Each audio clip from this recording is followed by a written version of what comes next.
ઓનલાઈનમાં કેટલા લોકો પેલા આમાંથી કયો તો કેટલા લોકો હાથ ઊંચો કરજો કે આજે જેટલું ચલાવ્યું એટલું હજી નથી થયું કે પાછળ હોય એવા ઓનલાઈનમાં તને રિપ્લાય આપજો તમે બીજા બાકી બધા ને કમ્પ્લીટ તું તો નહોતો આવ્યો ને હા કેમ કોણ તારું માથું દુખતું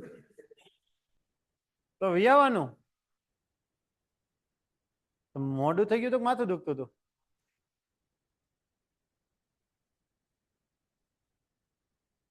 કમ્પ્લીટ છે એમ ને ચાલો વાંધો નહીં તમારા હારા માટે કહું છું કોઈ એવું નહીં લગાવતા પર્સનલી કે આ આવીને સવારમાં પણ ખુન્નસ જ કાઢતો હોય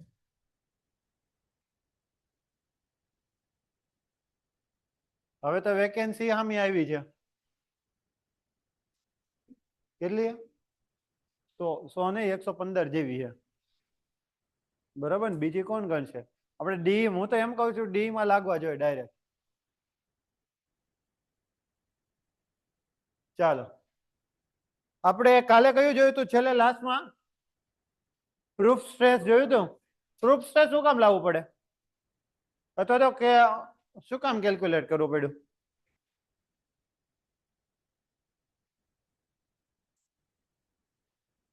એક્ઝેક્ટલી માઇલ સ્ટીલ હતો એમ જ પરફેક્ટલી યીલ્ડ પોઈન્ટ આપને મળતો હતો બરોબર ને એનો ગ્રાફ આપણે પ્લોટ કર્યો હતો તો એમાં તમને એક માઇલ સ્ટીલ જેવું હતું કે જેમાં તમને શું જોવા મળતું આવી રીતના પરફેક્ટલી જોવા મળતું હતું બાકી બધા ગ્રાફ જોવો તો ગ્રાફ ઉપરથી તમને આઈડિયા જ ન આવે કે કઈ જગ્યાએ તમારું યીલ્ડિંગ કન્સિડર કરવું બરોબર ને કે કેને આપણે ડિઝાઇન તરીકે લેવું તો એના માટે હું આપેલું સોલ્યુશન ઓફસેટ લેવાનું કેટલા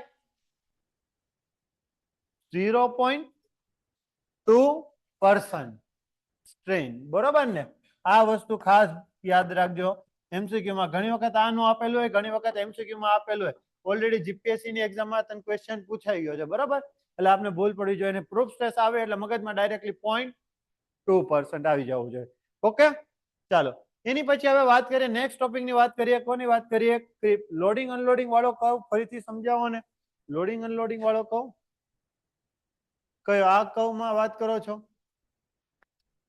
ચાલો આમાં શું ખબર ન પડી બેન અંજલિબેન લોડિંગ અનલોડિંગ વાળો કહુંમાં લોડિંગ અનલોડિંગ કહુંમાં સિમ્પલ એને વાત શું કરી ખબર કે ઇલાસ્ટિક ઝોનમાં તમે જ્યાં સુધી લઈ જાઓ ત્યાંથી તમે જો લોડ કરો એપ્લાય કરો અને ઇલાસ્ટિક ઝોનની અંદર તમે લોડ રિમૂવ કરી દો તો પોતાની મૂળ પોઝિશન ઉપર આવી જાય એટલે ઇલાસ્ટિક ઝોનમાં કોઈ જ ટાઈપનો ફેર પડે નહીં પરંતુ જ્યારે ઇલાસ્ટિક ઝોન કરતા તમે કેવા જાઓ આગળ જાઓ બિયોન્ડ કેવા જાઓ ઇલાસ્ટિક પોઈન્ટથી તમે આગળ જાઓ તો આગળ જશો તો હવે તમને જે સ્ટ્રેન જોવા મળશે સ્ટ્રેન કેવો જોવા મળશે પ્લાસ્ટિક સ્ટ્રેન જોવા મળશે એટલે કે એનો તમે લોડ રિમૂવ કરો ને તો સ્ટ્રેન રિકવર થશે પરંતુ કમ્પ્લીટલી રિકવર થશે નહીં તમારું થોડું ઘણું શું રહી જશે ડિફોર્મેશન કેવું રહી જાય પરમનન્ટ રહી જશે બરાબર એને શું કહેવામાં આવે છે પ્લાસ્ટિક સ્ટ્રેન તરીકે ઓળખવામાં આવે છે હવે ઈ જ બારને ફરીથી તમે લોડ એપ્લાય કરો બરોબર એનું અતન ઇલાસ્ટિક ઝોન હોય ત્યાં સુધીમાં તમે છોડો તો પાછું આવી જાય પરંતુ એની કરતા તમે જો આગળ વિયા ગયા બરોબર આની કરતા તમે આગળ વિયા ગયા અને પછી છોડો તો પાછું શું રહી જાય સ્ટ્રેન રહી જશે એટલે કે ડિફોર્મેશન પાછું રહી જશે બરોબર ને તો આ બીજું તમારું શું થઈ જશે ડિફોર્મેશન રહે તો આવી રીતના પ્રોસેસ કર્યા રાખો ને તો ધીરે ધીરે હું થાય યીલ્ડ સ્ટ્રેસમાં વધારો થતો જાય અને અપર યીલ્ડ પોઈન્ટ કેવું થઈ જાય રિમૂવ થઈ જાય તો આ જ મેથડને કોના તરીકે ઓળખવામાં આવે છે કોલ્ડ વર્કિંગ મેથડ તરીકે ઓળખવામાં આવે છે કેમાં યુઝ કરીએ છીએ કોલ્ડ વર્કિંગ મેથડ માઇલ્ડ સ્ટીલમાં શું કરવા માટે HYSD બનાવવા માટે ક્લિયર હા ને તો વાંધો નહીં ક્લિયર બેન હવે ચાલો હવે નેક્સ્ટ ટોપિક ની વાત કરીએ એ ટોપિક નું નામ શું છે ક્રીપ ક્રીપ ભાઈ ક્રીપ એટલે શું કે ખબર પરમનન્ટ સ્ટ્રેન રહી ક્યારે પરમનન્ટ સ્ટ્રેન રહી ખબર કે જ્યારે તમે લોંગ ટર્મ સુધી શું કરો લોડ એપ્લાય કરો અને લોડ કેવો હોય કોન્સ્ટન્ટ લોડ માનો કે હું અત્યારે આ બેન્ચ ઉપર ચડું તો બેન્ચ કેવી થાય બેન્ડ થશે હવે હું અહીંયા 5 વર્ષ સુધી આમનામ જ ઉભો રહું એટલે અઝમ કરવાનું કહું અને પછી ઉતરો ને તો લાકડાને એમ જ લાગે કે મારે બેન્ડ જ રહેવાનું છે. સમજ્યા કે નહીં? તો એવી વસ્તુ થાય, એને જ કોના તરીકે ઓળખવામાં આવે છે? ક્રીપ તરીકે ઓળખવામાં. આનું સિમ્પલ ભાષામાં કહું ને, ક્રીપનું એક્ઝામ્પલ, તો કપડા સુકવવાની દોરી. બરાબર, એમાં બે રીતના કામ આવે કે કપડા સુકવવાની દોરી હોય ને એમાં આપણે ટાઈટલી કરેલી હોય, એની પર કપડા સુકાવે એટલે કેવું થાય? સ્ટેક થાય કે ન થાય? હા કે ના? હવે તમે કેવું કરશો કે એ કપડા લઈ લેશો ને, એમાં બે રીતના વસ્તુ થાય છે, પણ આપણે એનું થોડુંક કપડા લઈ લેશો ને તો એ થોડીક તો તમારે કેવી થઈ જાય? ઢીલી. એની કમ્પેરિઝનમાં હજી એક વસ્તુ આપણે સમજીએ કે કોઈ બે પોઈન્ટ વચ્ચે તમે કડક થી શું કરો છો? એને બાંધો છો. કોઈ પણ બે વસ્તુને દોરીથી XYZ કોઈ પણ વસ્તુને બે પોઈન્ટને શું કરો છો?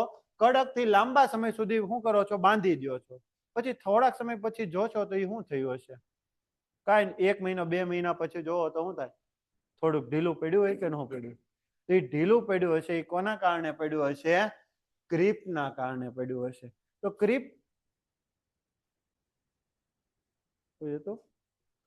ઓકે, તો ક્રીપ એટલે શું છે? તો ક્રીપ એટલે શું છે કે જ્યારે કોઈ પણ વસ્તુ પર તમે કન્ટિન્યુઅસલી લાંબા સમય લોડ એપ્લાય કરો એટલે શું જોવા મળે? ડિફોર્મેશન જોવા મળે. બરાબર, હવે લોડ રિમૂવ કરી લો તો પાછું પોતાની મૂળ સ્થિતિ ઉપર આવી જાય. પરંતુ આ લોડને હે ને તમારે લાંબા સમય સુધી રાખવાનું. શું કરવાનું? લાંબા સમય સુધી. માનો કે એક બીમ છે, એની પર તમે લોડ એપ્લાય કરો, બરોબર, તો આવી રીતના બેન્ડ થાય કે ન થાય? હવે લોડ જેવું રિમૂવ કરી લો એટલે પોતાની કેવી આવી જાય? મૂળ પોઝિશન ઉપર આવી જાય. હવે જો આ લોડ એપ્લાય કરો ને, આ લોડ છે હું એની ઉપર લાંબા સમય સુધી રાખું, બરોબર, 1 વર્ષ 2 વર્ષ 5 વર્ષ સુધી એની ઉપર કન્ટિન્યુ રાખું, તો એ બીમમાં જ્યારે તમે લોડ રિમૂવ કરશો ને એટલા લાંબા સમય પછી, તો ભલે આટલું બધું ડિફોર્મેશન રહી પણ થોડુંક ગમતું તો તમારે એમાં કેવું રહે? પરમનન્ટ ડિફોર્મેશન રહી જશે. એને જ કોના તરીકે ઓળખવામાં આવે છે? ક્રીપ તરીકે ઓળખવામાં આવે છે. ક્લિયર? ક્રીપ એટલે કેવું સ્ટ્રેન? પરમનન્ટ. પરમનન્ટ કે અથવા તો બીજો વર્ડ કયો યુઝ કરે? Plastic strain. ક્યારે? અહીંયા ધ્યાન આપો. પછી હું કહું ને, જ્યારે MCQ વાળું કહું ત્યારે તમારે કરવાનું, બરોબર? પરમનન્ટ સ્ટ્રેન રહી. ક્યારે પરમનન્ટ સ્ટ્રેન રહી? જ્યારે લોડ કોન્સ્ટન્ટ અને કેવા સમય સુધી? લાંબા પીરિયડ સુધી જ્યારે એપ્લાય કરો ત્યારે. બરોબર ને? ત્યારે તમને શું જોવા મળે છે? ક્રીપ જોવા મળે છે. બરોબર, ઘણી વખત વર્ડ કોન્સ્ટન્ટ લોડ લખેલો હોય, ઘણી વખત વર્ડ કયો યુઝ કરેલો હોય? કોન્સ્ટન્ટ છે. હવે હું તમને એનું એક્ઝામ્પલ પૂછું તો કયો એવો લોડ હોય કે જે લાંબા સમય સુધી એમનું એમ રહે? Dead load. પોતાનો સેલ્ફ વેટ, એ તો કેવો રહેવાનો જ છે ને? તો સેલ્ફ વેટ ને લીધે સૌથી વધુ શું જોવા મળે છે? ક્રીપ જોવા મળે છે. તો ડેડ લોડ, બરોબર, આ બધાના કારણે કેવું ડિફોર્મેશન જોવા મળે? Plastic strain. અથવા તો ઘણી વખત કેવું લખેલું હોય? પરમનન્ટ સ્ટ્રેન લખેલું, અથવા તો પરમનન્ટ ડિફોર્મેશન લખેલું હોય. એને કોના તરીકે ઓળખવામાં આવે છે? ક્રીપ તરીકે ઓળખવામાં આવે છે. ક્લિયર? હવે અહીંયા એક્ઝામ્પલ તરીકે સમજાવેલું કે એક બાર છે, બરોબર, એને શું કરો છો? તમે ખેંચો છો એટલે એમાં કેવું આવે? ઇલાસ્ટિક સ્ટ્રેન આવે. હવે આ બારનો લોડ રિમૂવ કરી દો એટલે પાછી પોતાની કઈ આવી જાય? મૂળ પોઝિશન ઉપર આવી જાય. પરંતુ આ બારની ઉપર ખેંચો છો, બરોબર, એટલે ઇલાસ્ટિક સ્ટ્રેન આવ્યું. પરંતુ આ ખેંચીને તમે લાંબા સમય સુધી રાખશો એટલે એમાં બીજું તમારું પરમનન્ટ સ્ટ્રેન રહી જશે. એને કોના તરીકે ઓળખવામાં આવે છે? ક્રીપ તરીકે ઓળખવામાં આવે છે. તો ક્રીપ એને બધી જગ્યાએ જોવા મળે. કેમ? બધાને સેલ્ફ વેટ તો હોવાનો જ છે ને, બરાબર ને? એટલે જેટલા પણ બિલ્ડિંગ હોય ને બધામાં ક્રીપ ફિનોમિનન આવે જ. કેમ? Self wet. કોન્ક્રીટનો પોતાનો સેલ્ફ વેટ કેટલો હોય? 1 મીટર ક્યુબમાં એનો વેટ કેટલો થાય? એની ડેન્સિટી કેટલી હોય? 2400 kg પર મીટર ક્યુબ. એટલે 1 મીટર ક્યુબમાં કેટલું હોય? તો માનો કે 1000 ક્યુબિક મીટરનું કોન્ક્રીટ, સોરી, હાલો 100 ક્યુબિક મીટરનો તમે કોઈ જગ્યાએ બ્રિજનો સ્લેબ ભર્યો હોય, તેનો વેટ કેટલો થયો? 2400 ગુણ્યા 100 kg. હવે આટલો બધો વજન 10 વર્ષ સુધી આવે તો શું થાય? સ્ટેક તો થવાનું. તો એ આની તમારે સ્ટડી કરવી પડે. બરાબર? હવે ક્રીપનો જે બીજી વસ્તુ કે આ ક્રીપ હે ને એક કેવું છે? ટાઈમ ડિપેન્ડન્ટ ફિનોમિના છે. કેવું? Time dependent. કેમ ટાઈમ ડિપેન્ડન્ટ ફિનોમિનન? સમય ઉપર ડિપેન્ડ કરે ને. જેમ લાંબા સમય સુધી લોડ વધારે કન્ટિન્યુઅસલી રાખો એમ ક્રીપની ઇફેક્ટ કેવું જોવા મળે? વધારે જોવા મળે. તો જેમ તમારો લોડ છે લાંબા સમય સુધી જે એક્ટિંગ થાય તેમ તમને ક્રીપની ઇફેક્ટ કેવું જોવા મળે, લાંબી જોવા મળે. તો ઘણી વખત તમને કહી તો ક્રીપ કેવું છે, ટાઈમ ડિપેન્ડન્ટ ફિનોમિનન છે. જેમ સમય વધે એમ ક્રીપ વધે ઘટે, એક્ઝેક્ટલી જેમ સમય જાય ટાઈમ જાય એમ તમારી ક્રીપની વેલ્યુ કેવી થાય, વધે. પરંતુ ક્રીપનો જે રેટ હોય ને એ ઘટે. ક્રીપનો રેટ એટલે શું કે સ્ટાર્ટિંગમાં તમારો છે ને જે પ્લાસ્ટિક સ્ટ્રેન ક્રિએટ કરે ને એ વધારે ક્રિએટ કરે, પછી જેમ જેમ સમય થાય ને એમ પ્લાસ્ટિક સ્ટ્રેન આપે તો ખરા, પણ એમાં જે વધારો હોય, માનો કે સ્ટાર્ટિંગના સમયમાં ઇલાસ્ટિક સ્ટ્રેન આટલું હતું ને, બરોબર, સ્ટાર્ટિંગનું અઠવાડિયું થયું ને તો આટલું પ્લાસ્ટિક સ્ટ્રેન આવશે, એની પછીનો સમય થાય ને તો આટલું પ્લાસ્ટિક સ્ટ્રેન. તો આની કમ્પેરિઝનમાં કેવું છે, ઓછું. પણ ક્રીપમાં જો વધારો, એટલે સાંભળજો ધ્યાનથી, એક્ઝામમાં પૂછે કે ક્રીપ છે સમયની સાથે વધે, પણ ક્રીપનો રેટ છે સમયની સાથે ઘટે. આનો એકચ્યુઅલીમાં ગ્રાફ કેવો આવે ક્રીપનો ખબર, આવી રીતના આવે. આ સ્ટ્રેન હોય અને અહીંયા કેવું હોય, ટાઈમ. આનો ગ્રાફ છે ને એકચ્યુઅલમાં આવો હોય. તો સ્ટાર્ટિંગનો ટાઈમ જો હતો, અહીં આટલો ટાઈમ રહો તો ક્રીપ કેટલું જોવા મળે છે, વધારે. હવે આટલો બીજો ટાઈમ લો તો સ્ટ્રેન જો ઓછું જોવા મળે કે નહીં. એટલે બે વસ્તુ ધ્યાન રાખજો, એક્ઝામમાં પૂછે છે, હું ક્રીપ પૂછે છે કે ક્રીપનો રેટ પૂછે છે, બરોબર. તો ક્રીપનો રેટ છે એ સમયની સાથે ઘટે, બરોબર, જ્યારે ક્રીપ વધે. ઓકે, તો અહીંયા જો ક્રીપ રેટને કરવા માટે એક ઇક્વેશન આપેલું છે ક્રીપ કોફિશિયન્ટના ટર્મ્સમાં. ક્રીપ કોફિશિયન્ટ એટલે શું કહેવામાં આવે છે, ક્રીપ સ્ટ્રેન. ક્રીપ સ્ટ્રેન એટલે plastic strain upon elastic strain. આની તમે વેલ્યુ જોશો ને, આને થીટા વડે ડિનોટ કરવામાં આવે છે, કોને, ક્રીપ કોફિશિયન્ટને. ક્રીપ કોફિશિયન્ટની ઇક્વેશનમાં શું આવશે, plastic strain upon elastic strain. તો તમે આનો રેટ જો, પેલા 7 દિવસ માટે, 28 દિવસ માટે ને 1 વર્ષ માટે. તો પેલા કેટલો છે 2.2, પછી 1.6, પછી 1.1. તો જેમ તમારો સમય વધે છે, અથવા તો તમે આપણે આ જે ગ્રાફ હતો ને, ગ્રાફ આનો તમે જે સ્લોપ લ્યો ને, શું લ્યો સ્લોપ, તો એ તમને શું આપે, રેટ જ આપે ને. તો અહીંયા તમે એંગલ જોવો અને અહીંયા એંગલ જોવો, કઈ જગ્યાએ એંગલ વધારે, નીચે. સ્ટાર્ટિંગના ટાઈમમાં એંગલ વધારે, તો સ્ટાર્ટિંગના ટાઈમમાં જો રેટ કેવો છે, વધારે. જેમ સમય જાય એમ રેટ ઘટે, પણ ક્રીપ ક્લિયર. તો આ વેલ્યુ એ તને યાદ રાખવાની છે. 7 દિવસ માટે વેલ્યુ કેટલી હોય, 2.2. 28 દિવસ માટે 6, 1 વર્ષ માટે 0.1. અહીંયા શું લખેલું, આ આપણા માટે મોસ્ટ ટાઈમ. ક્રીપ છે સમયની સાથે વધે, પરંતુ એનો રેટ છે એ સમય સાથે ઘટે. આ રહ્યો જો એનો ગ્રાફ પ્લોટ કરેલો. જેવું લોડ એપ્લાય કરો એટલે તમને શું જોવા મળે, ઇલાસ્ટિક સ્ટ્રેન. હા કે ના, ઇન્સ્ટન્ટ જોવા મળે કે ન મળે, લોડ એપ્લાય કરો એટલે તરત જ સ્ટ્રેન આવવાનું ને, વિધિન અ માઇક્રો સેકન્ડમાં. જેવો લોડ એપ્લાય કરો સ્ટ્રેન, બરોબર. પણ હવે લોડને જેમ સમય, આ સમય છે, લોડને જેમ સમય સાથે રાખતા જાવ એમ જો સ્ટ્રેનમાં કેવો થાય, વધારો થતો જાય, વધારો થતો જાય. આ સમયે તમે અહીંયા છોડશો ને, સાંભળજો, આ સમયે તમે એને છોડશો ને તો એ પાછું જશે. કેટલું પાછું જશે, ઇલાસ્ટિક સ્ટ્રેન જેટલું કેવું જાય, પાછું જશે. અહીંયા આવીને અટકી જશે. તો આટલી જે વેલ્યુ રહી ને એ શું રહી, પ્લાસ્ટિક સ્ટ્રેન અથવા તો પરમનન્ટ ડિફોર્મેશન તરીકે ઓળખીએ. ક્લિયર ને, આ રીતના વસ્તુ હોય. તો આપણા માટે એમસીક્યુમાં આવે કેટલું કામનું એ જોઈ લઈએ. હા કે ના, બોલો, આમાં કોઈને ડાઉટ ક્રીપમાં? પહેલું, તમને ક્રીપ આવે એટલે તરત જ મગજમાં શું આવી જવું જોઈએ, પ્લાસ્ટિક સ્ટ્રેન, બરાબર. પહેલો એમસીક્યુ. અથવા તો પરમનન્ટ ડિફોર્મેશન. કેવો ફિનોમિનન છે, ટાઈમ ડિપેન્ડન્ટ ફિનોમિનન છે.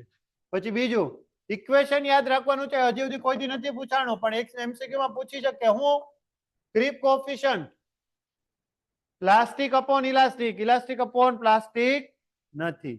ભૂલ ન થાય કેના ઉપર? Plastic upon elastic. 7 દિવસ માટેનો રેશિયો યાદ રાખવાનો છે, 28 દિવસ માટેનો યાદ રાખવાનો છે અને 1 વર્ષ માટેનો તને યાદ રાખવાનો છે. એક આમાંથી પૂછાઈ ગયો છે. કયો પૂછાણો મને નથી ખબર, પણ એક પૂછાણું. બરાબર? આ તમને થીટા હું બતાવે? રેટ. બરાબર? કોનો? ક્રીપ. બે વસ્તુ બીજી યાદ રાખવાની. ક્રીપ છે સમયની સાથે વધે, રેટ ઘટે. ક્રીપ છે કોના ઉપર ડિપેન્ડ કરે? ટાઈમ. બીજું લોડ, અને ત્રીજું કેટલો લોડ છે. બરોબર ને?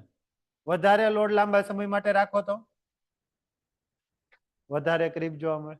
લોડ છે પણ એને વધારે લાંબા સમય માટે રાખો તોય ક્રીપ વધે.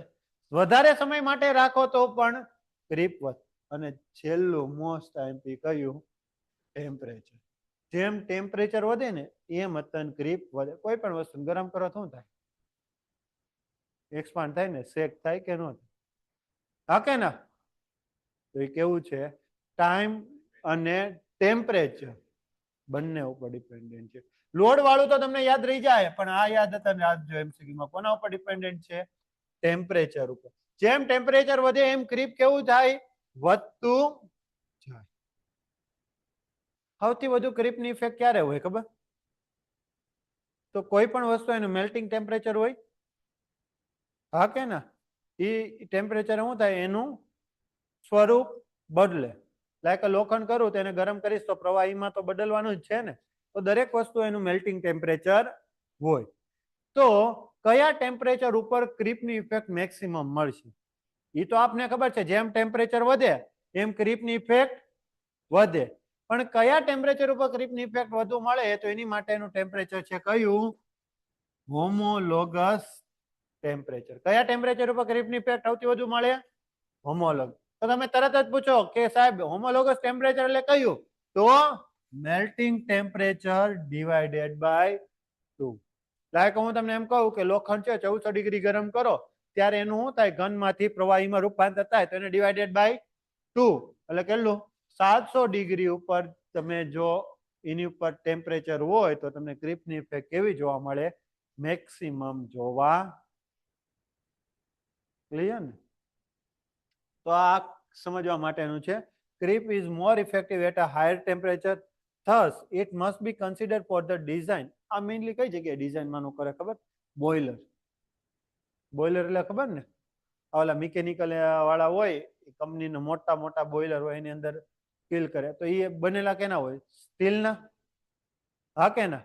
પોતાનો વેઇટ હોય, અંદર જે લિક્વિડ ભર્યો એનો સેલ્ફ વેઇટ હોય, અને કેવું હોય? લાંબા સમય સુધી એટલે શું જોવા મળે? ક્રીપ જોવા મળે. પ્લસ શું કરીએ? ગરમ કરીએ.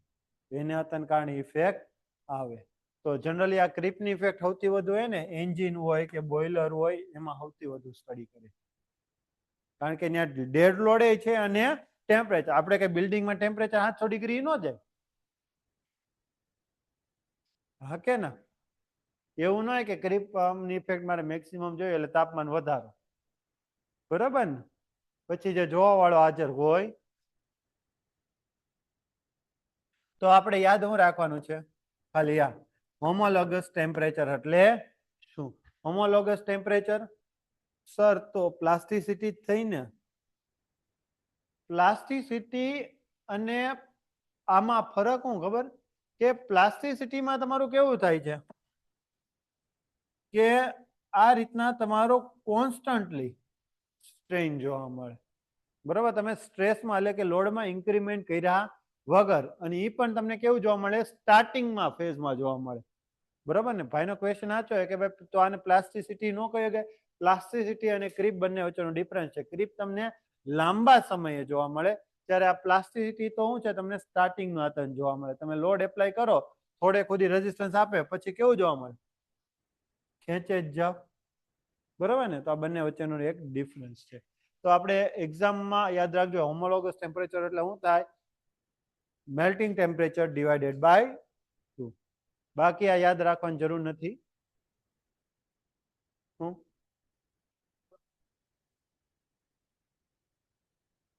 તોય જોવા મળે. એનો પ્રશ્ન બહુ મસ્ત છે. હું ભાઈ એક પ્રશ્ન પૂછ્યો કે મટીરિયલ ને હું જે લોડ આપું છું ને એ વિધિન ઇલાસ્ટિક લિમિટમાં જ રાખું. સમજાયા હતા ને આપણે અહીંયા લિમિટ જોઈતી ને ભલે ને આગળ સુધી કે લોડ છે ઇલાસ્ટિક લિમિટ આપણે ડિઝાઇન કરીએ ને ઇલાસ્ટિક સુધી જ ડિઝાઇન કરી અને આ વાતો ડિઝાઇન ઇલાસ્ટિક સુધી જ કરો. તમને સૌથી પહેલા સ્ટાર્ટિંગમાં તો તમને ઇલાસ્ટિક સ્ટ્રેન જ જોવા મળશે બરોબર. પરંતુ જેમ સમય જશે એમ તમારું શું થાય જો અહીંયા ગ્રાફ જોઈને તો તમને ખબર પડી જાય કે સ્ટાર્ટિંગમાં જો લોડ એપ્લાય કરો છો તો તમને કેવો સ્ટ્રેન જોવા મળે ઇલાસ્ટિક સ્ટ્રેન જ છે ને. અહીંયાથી તમે લોડ રિમૂવ કરી દો તો મૂળ સ્થિતિ ઉપર આવી જાય.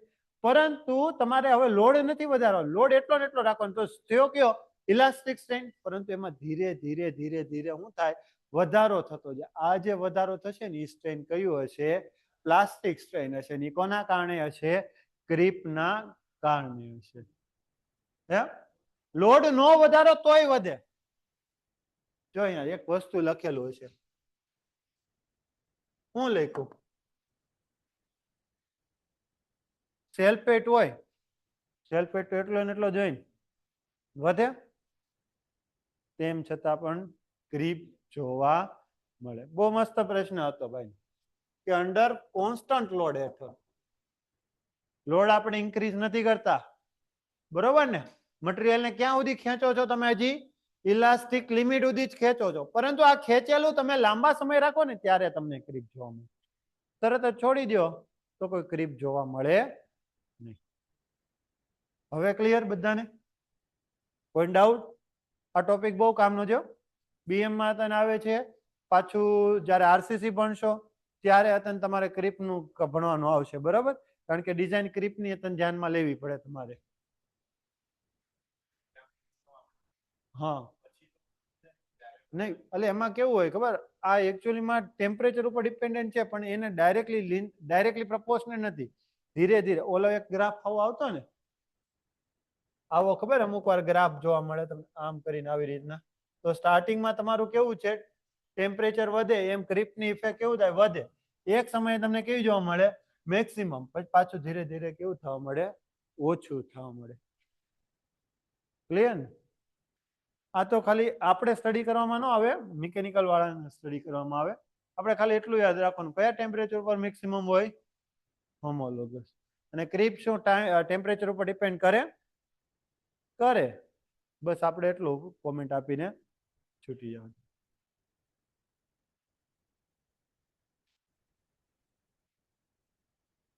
હવે દોરી વાળું એક્ઝામ્પલ હે ને આમાં લાગુ પડે. દોરી વાળું આમાં એક્ઝામ્પલ લાગુ પડે. ઓલાની કમ્પેરિઝનમાં ક્રીપ કરતા આમાં સારું રીતનું લાગુ પડે. શું આપેલું હે સ્ટ્રેસ રિલેક્સેશન. તમે કોઈ માણસને કોન્સ્ટન્ટ સ્ટ્રેસ આપો પછી તમે એ સ્ટ્રેસ માટે કેવો થઈ જાય આદત પડી જાય રિલેક્સ થઈ જાય એ જ હું થયું સ્ટ્રેસ રિલેક્સેશન. સ્ટ્રેસ રિલેક્સેશન એકચ્યુઅલમાં છે હું ખબર કે આ તમારો વાયર છે બરોબર. વાયરને તમે ખેંચો છો. શું કરો છો વાયરને જ્યારે તમે ખેંચો છો વાયરને જ્યારે તમે ખેંચો ને ત્યારે તમે ખેંચો એટલે ડાયરેક્ટલી શું પ્રોડ્યુસ થાય સ્ટ્રેસ પ્રોડ્યુસ થાય. હા કે ના? સાથે સાથે શું હોય સ્ટ્રેઇન પણ આવેલું હોય કે નહીં? સ્ટ્રેસ હોય એટલે શું હોય સ્ટ્રેઇન તો હોવાનું જ છે. હવે કેમ સ્ટ્રેસ હોય તો સ્ટ્રેઇન હોય? હુક્સ લો બરાબર ને. તો જ્યારે કોઈ વસ્તુને તમે ખેંચો છો એટલે શું આવે સ્ટ્રેસ આવે અને સ્ટ્રેઇન. હવે સ્ટ્રેઇન હોય તો કે એ જ પ્રમાણમાં સ્ટ્રેસ હોય કે ન હોય? કારણ કે બે કેવા છે સમ પ્રમાણમાં. હા કે ના? આની ઉપરથી આ તમે ફાઇન્ડ કર્યો આની ઉપરથી શું કરી શકો બીજું ફાઇન્ડ આઉટ કરી શકો કે ન કરી શકો? તો થાય કેવું ખબર અમુક સમય સુધી શું થાય કે તમે એને ખેંચ્યું હોય ને પછી ખેંચેલું હોય ને તોય તમારું જે ખેંચો એટલે શું આવ્યું સ્ટ્રેઇન. સ્ટ્રેઇન હોય એટલે શું થયું સ્ટ્રેસ. માનો કે ધારો કે 50 જેટલું સ્ટ્રેસ હું લમસમ એક ક્વોન્ટિટી લઈ લઉં છું જનરેટ થયું હશે બરાબર. હવે ખેંચેલું એટલું ને એટલું રાખો છો પણ થોડોક સમય થાય ને 2-4 દિવસ અથવા તો અઠવાડિયું અથવા તો વોટ એવર બરાબર. હવે આમાં હું વેઇટ ને ધ્યાનમાં નથી લેતો. વેઇટ કેવો છે? નિગ્લેજિબલ. દોરી હોય એનો વેઇટ કેવો હોય? નિગ્લેજિબલ જ હોય ને. તો હવે આને લાંબો સમય સુધી અથવા થોડો સમય પછી જોવો ને તો આ જે સ્ટ્રેસની વેલ્યુ છે ને થોડીક ઘટી ગઈ છે. 50 ની જગ્યાએ 48 કે 47 કે 80 થઈ. પરંતુ જ્યારે સ્ટ્રેન જોવો તો એ કેવું રહ્યું હશે? એઝ ઇટ ઇઝ રહ્યું હશે. એટલે સ્ટ્રેન કેવું રહે? કોન્સ્ટન્ટ. પણ સ્ટ્રેસમાં શું થઈ જાય? ઘટાડો થઈ જાય. એને કોના તરીકે ઓળખવામાં આવે છે? સ્ટ્રેસ રિલેક્સેશન તરીકે. આનું સૌથી વધુ ઇફેક્ટ થાય pre stress beam. Pre stress સાંભળેલું વર્ડ? જેમાં ઓલા બાર છે એને ખેંચીએ. તમે એ વસ્તુ જોવો ને, ખેંચેલી હોય ને એને 2 મહિના થાય ને પછી પાછું ફરીથી એને ખેંચે. શું કરે? પાછું ફરીથી ખેંચે. પાછું એટલા માટે ખેંચે કારણ કે એને ખબર હોય કે આમાં શું થયું હશે? Stress relaxation. કારણ કે આપણે એમાં ખેંચીને સ્ટ્રેસને મેન્ટેન રાખવાનું. જો તમે મેન્ટેન ન રાખો ને તો જે તમારી ડિઝાઇન કરી હોય એ પ્રમાણે વર્કઆઉટ કરે નહીં. તો આ વસ્તુ તમને જોવા મળે. શું જોવા મળે? Stress relaxation. સ્ટ્રેસ રિલેક્સેશન કપડા હુકવવાની દોરી એનું સારા મારું એક્ઝામ્પલ. કે તમે એને ખેંચીને ટાઈટ રાખો ને, બરોબર, ગમે એટલી ટાઈટ રાખો પછી એમાં જે સ્ટ્રેસ પ્રોડ્યુસ થાય અમુક સમય પછી જોવો ને તો એમાં જે સ્ટ્રેસની વેલ્યુ છે ને એ તમારી કેવી થઈ ગઈ હોય? ઘટી ગઈ હોય. જ્યારે સ્ટ્રેઇન કેવું હોય? કોન્સ્ટન્ટ હોય. આ એને ક્રીપ કરતા થોડુંક ઊંધું છે. ક્રીપમાં શું હતું? કોન્સ્ટન્ટ શું હતું? લોડ હતું. ત્યારે તમને શું જોવા મળતું હતું? સ્ટ્રેઇન જોવા મળતું. હા કે ને? આ પરમાનન્ટ સ્ટ્રેઇન હતો તો પ્લાસ્ટિક છે. અહીંયા શું કોન્સ્ટન્ટ હશે? સ્ટ્રેઇન. ત્યારે શેમાં ઘટાડો થાય? આ ડિફરન્સ ધ્યાન રાખજો. શું લખેલું આવે? Constant strain, decrease in stress. તો એને કોના તરીકે? Stress relaxation. એકવાર તમે નામ સાંભળો ને તોય ખબર. સ્ટ્રેસ રિલેક્સેશન એટલે સ્ટ્રેસમાં કેવો થાય? ઘટાડો. જેટલો હોવો જોઈએ એટલો રે નહીં. આ પ્રોપર્ટી છે એની મટીરિયલની. આને વન ટાઈપ ઓફ શું કહી શકીએ? લોસીસ કહી શકીએ. આપણે અલગ અલગ ટાઈપના લોસ આવે, ખબર ને? ફ્રિક્શન લોસ આવે, બરોબર. પછી આ તમારો સ્ટ્રેસ રિલેક્સેશનનો લોસ આવે. પછી એન્કરેજ લોસ આવે. જ્યારે તમે પ્રી સ્ટ્રેસ કરીને આખું એક ચેપ્ટર આવશે, બરાબર, આરસીસીમાં એ ભણશો ને ત્યાં ત્યારે તમને બતાવશે કે આ સૌથી વધુ લોસ થતો હોય ને પ્રી સ્ટ્રેસમાં તો એ આ સ્ટ્રેસ રિલેક્સેશનનો થાય.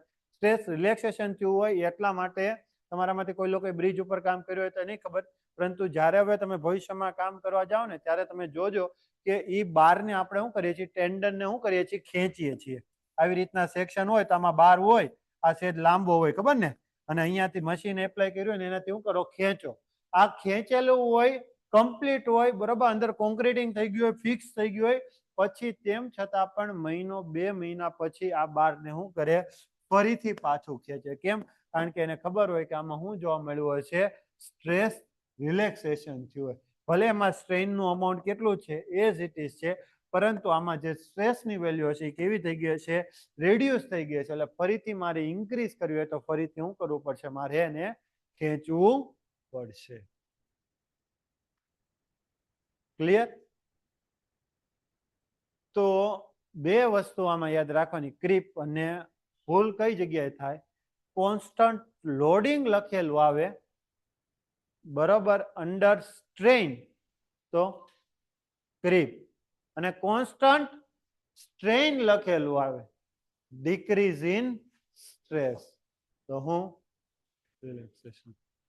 બાકી એમસીક્યુ માટે તો ખાલી આટલું જ સમજવાનું હોય. રિલેક્સેશન એટલે સ્ટ્રેસમાં ઘટાડો. પૂરું. કમ્પ્લીટ. ઓનલાઈનમાં જયમેશ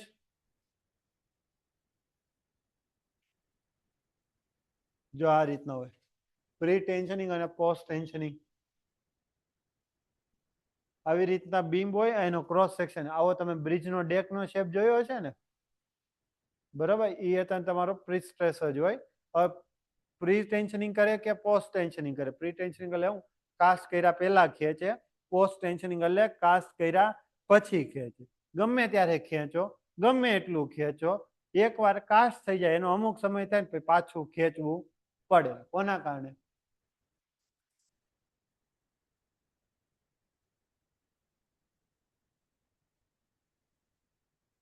લે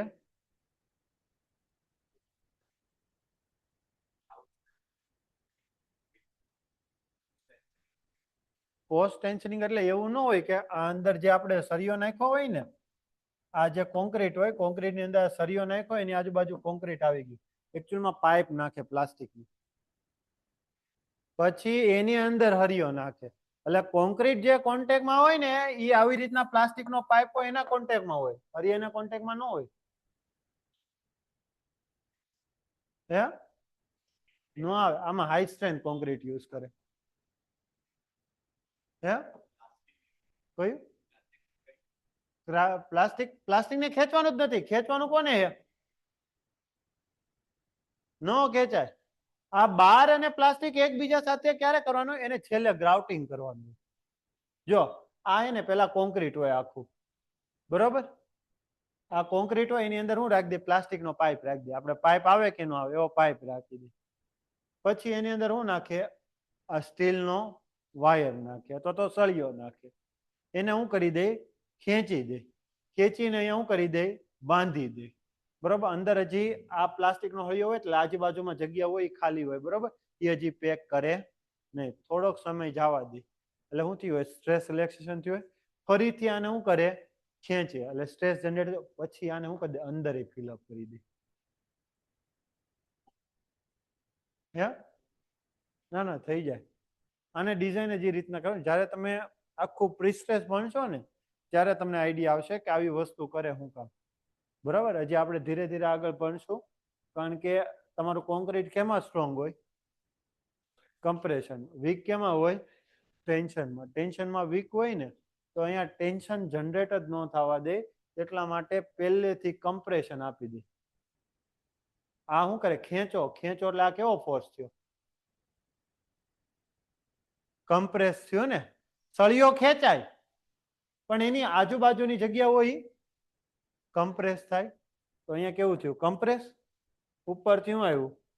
ટેન્શન. તો કમ્પ્રેશન ટેન્શન એકબીજાને કેન્સલ આઉટ. હજી ભણશું એટલે ક્લિયર થતું જશે, બરાબર ને? બહુ મસ્ત કોન્સેપ્ટ છે. પ્રિસ્ટ્રેસ હું કામ લાવ્યા ને એ તમે આખું આરસીસી અને સોમ ભણશો ને ત્યારે છેલ્લે ખબર પડશે.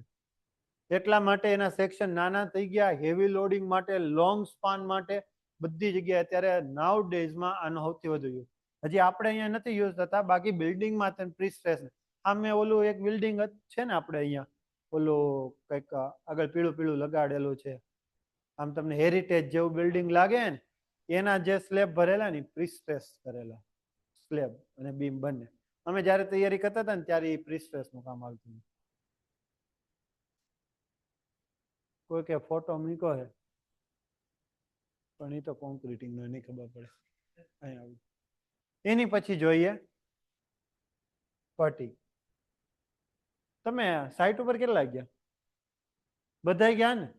નથી ગયા બેન? કોઈ ગયા નથી? બાઇન્ડિંગ વાયર જોયો? સળિયા બાંધવા માટે. એની રમત રમી? હું રમત રમી? આમ આમ આમ આમ આમ કર્યું ને પછી શું થાય?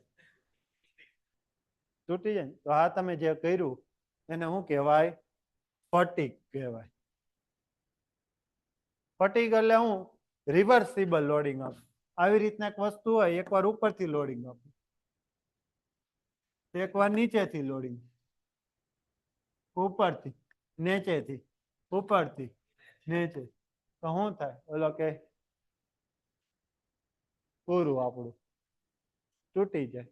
તો એને જ કોના તરીકે ઓળખવામાં આવે છે? ફટીગ તરીકે. તો ફટીગની ઇફેક્ટ ક્યારે જોવા મળે? કે જ્યારે કેવો લોડિંગ એપ્લાય કરો? રિવર્સિબલ. રિવર્સિબલ એટલે કેવું?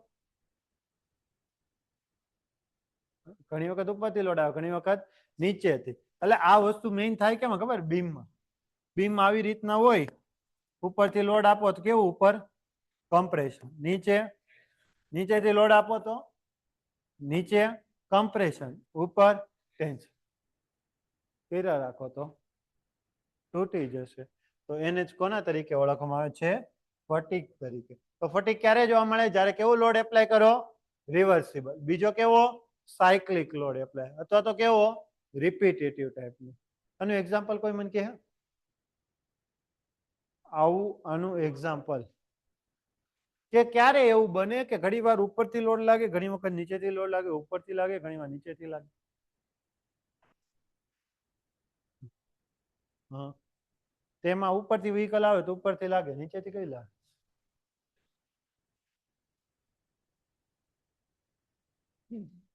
અર્થક્વેક.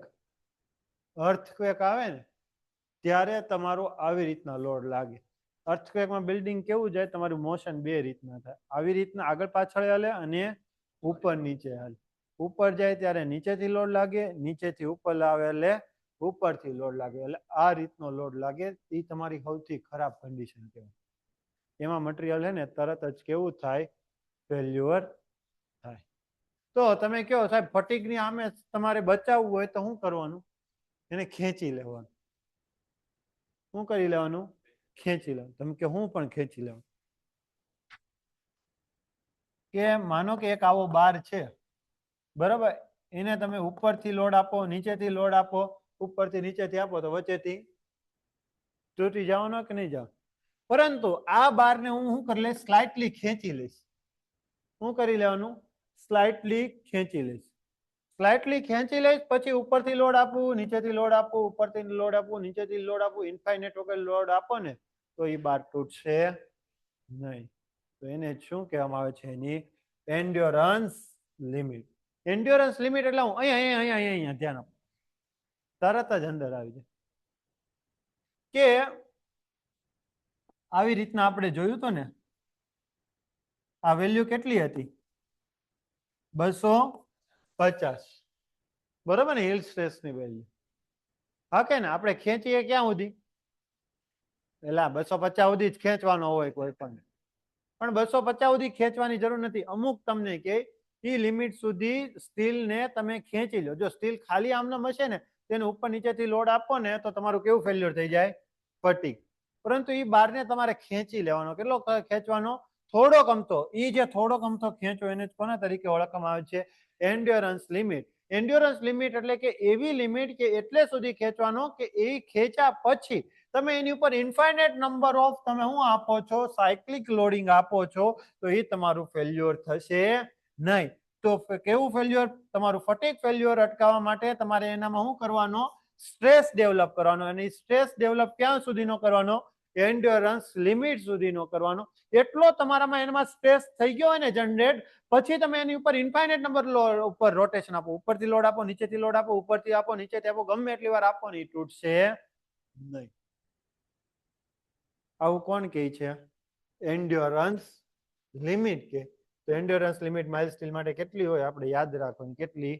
186 ન્યૂટન પર mm². એટલે શું કહેવા માંગે? બારને ખેંચવાનો ક્યાં સુધી?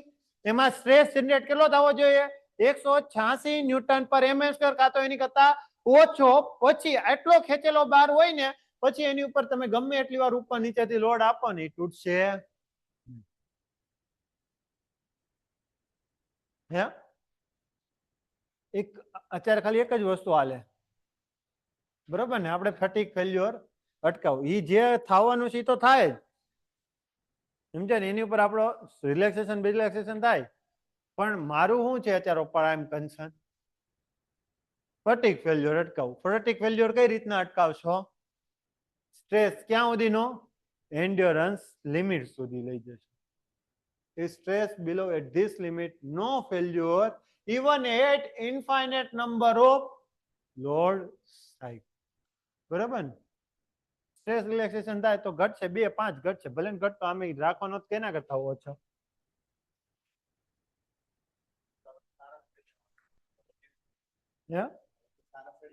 તો ભલે ને સળિયા હારા વાપરે, ભણવું તો પડે ને. સમજો કે નહીં? કે તમને ખબર તો હોવી જોઈએ ને કે એન્ડ્યોરન્સ લિમિટ છે. હું તમને ખબર હોવી જોઈએ કે ફટીક ફેલ્યોર થી મારે અટકાવવું છે, એટલે તો શું કરવું પડે? સમજ્યા કે નહીં?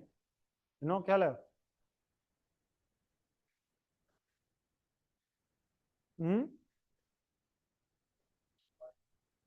અરે આવ સાઈટ ઉપર નો કરે કોઈ.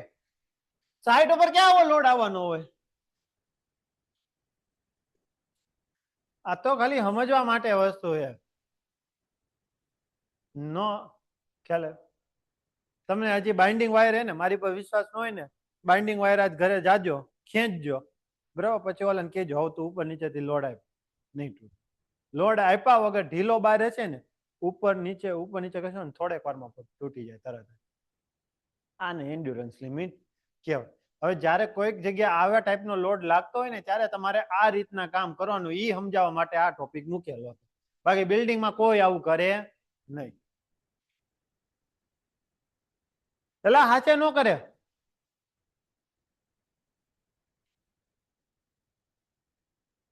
બિલ્ડિંગમાં તો ઉપરથી નીચે જ લોડ આવવાનો કોઈ નીચે ઢીકો મારીને ઉપર લઈ જાય તમે યાર ગજબ છો એન્ડ્યોરન્સ લિમિટ હંમેશા કેવું હોય પ્રપોર્શનાલિટી લિમિટ ખબર પ્રપોર્શનાલિટી લિમિટ એટલે હુક્સ લો બરોબર જ્યાં સુધી વેલિડ હોય ક્યાં સુધી વેલિડ હોય પ્રપોર્શનાલિટી લિમિટ સુધી એના કરતા કેવું હોય ઓછું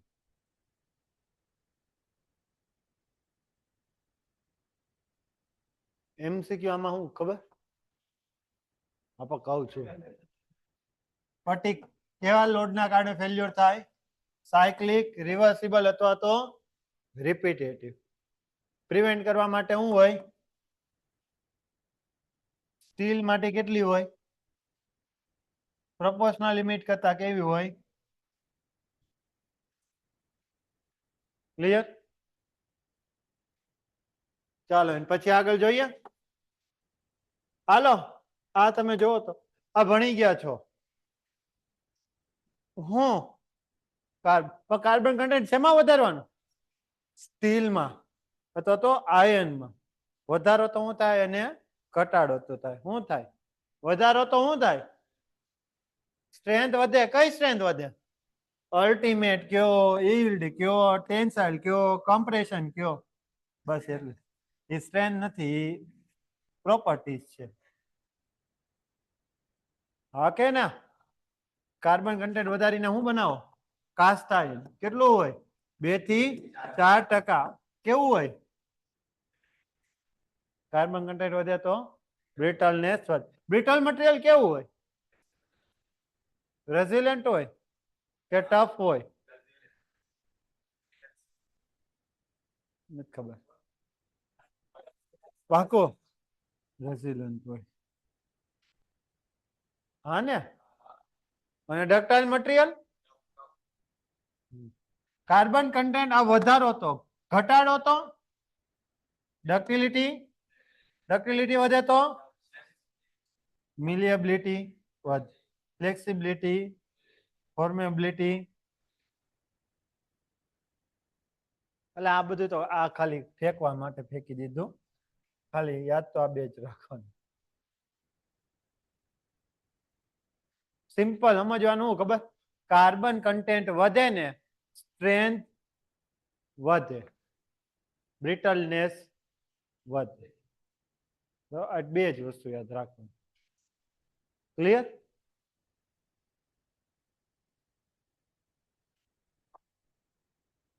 આ કામનું જો આમાંથી ઢગલા બંધ એમસીક્યુ પૂછે વધે ઘટે કરીને પૂછી લે આ એક યાદ રાખજો મને લાગે આમાં તમે લોચો મારશો આ બે માં બ્રિટલનેસ અને રેઝિલિયન્ટ બ્રિટલ મટીરિયલ હોય રેઝિલિયન્ટ હોય અને ડક્ટાઇલ મટીરિયલ હોય કેવું હોય ટફ ખબર ને resilience proof resilience modulus of resilience ભૂલી ગયા અપ ટુ ઇલાસ્ટિક લિમિટ શું આવશે resilience at elastic limit per volume up to breaking point toughness per volume બસ પૂરું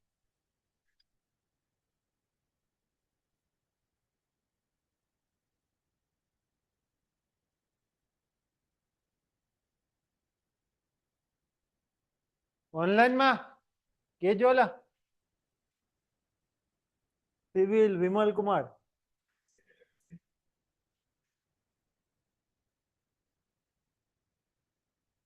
હાકો હાકો એટલે હું તો હાકી નાખી હમણાં તમે કેજો એલા ક્લિયર બધાને?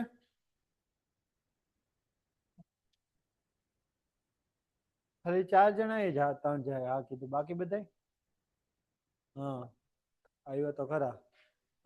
કેવું પડે તમને લોકોને બોલાય બોલાય.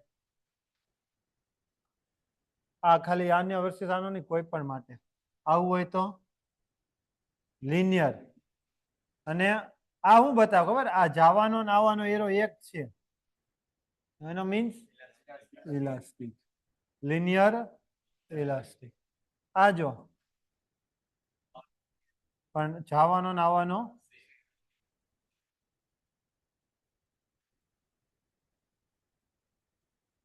ઇલાસ્ટિક,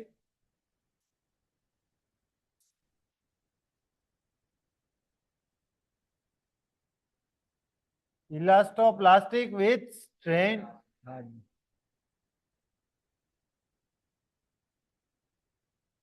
આ હે ને એક્ઝામમાં પૂછાઈ ગયેલો અને મારો ખોટો પડેલો હતો. જે ક્વેશ્ચન ખોટા પડે ને એ આજીવન યાદ રહે. બરાબર. આને આઈડિયલ પ્લાસ્ટિક કહેવાય. શું કહેવાય? કેમ? પેલા સેજે સ્ટ્રેન નહીં મળે, પછી બરાબર ને આવું હોય ને, આવું હું રિજિડમાં હું વાંચ્યું હતું, ડિફોર્મેશન ના મળે. તો લોડ એપ્લાય કરો તો ક્યાંક તો જાય ને. શું થાય? Load stress strain. તો જો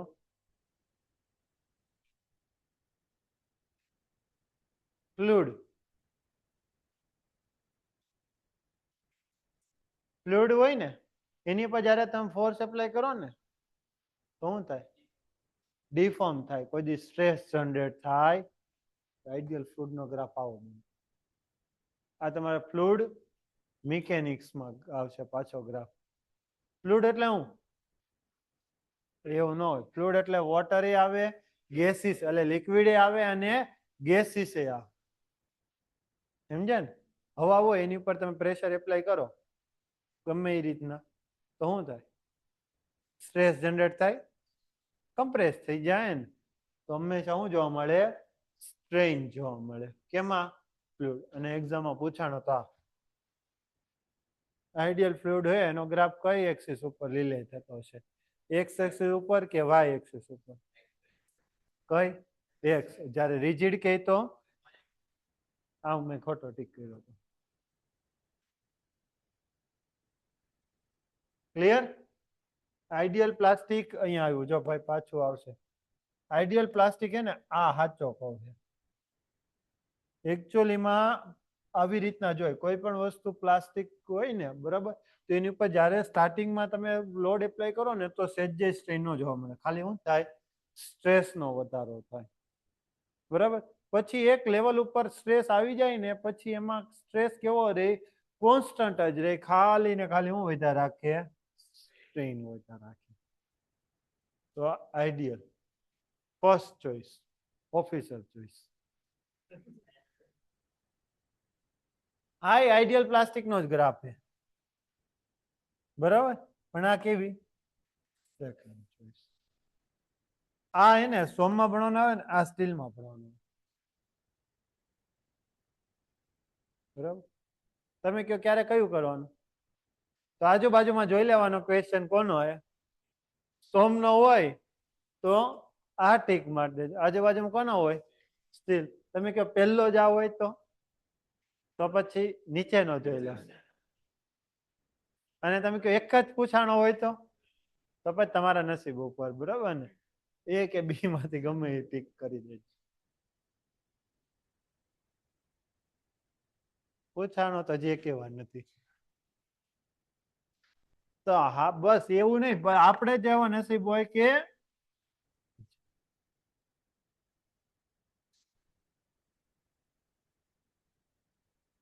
વિસ્કો ઇલાસ્ટિક બોડી કોને કહેવાય? કે જેમાં લાર્જ પ્લાસ્ટિક ડિફોર્મેશન જોવા મળે. કોની સાથે? સમયની સાથે. ઉપર જોયો તો ને એ કેવાનો ગ્રાફ ઇલાસ્ટોપ્લાસ્ટિક જોયો હતો, કેમ વિસ્કોપ્લાસ્ટિક નહીં, એ કઈ કામનું નથી. હાલો આને કાઢી નાખો, આ કાઢી નાખો.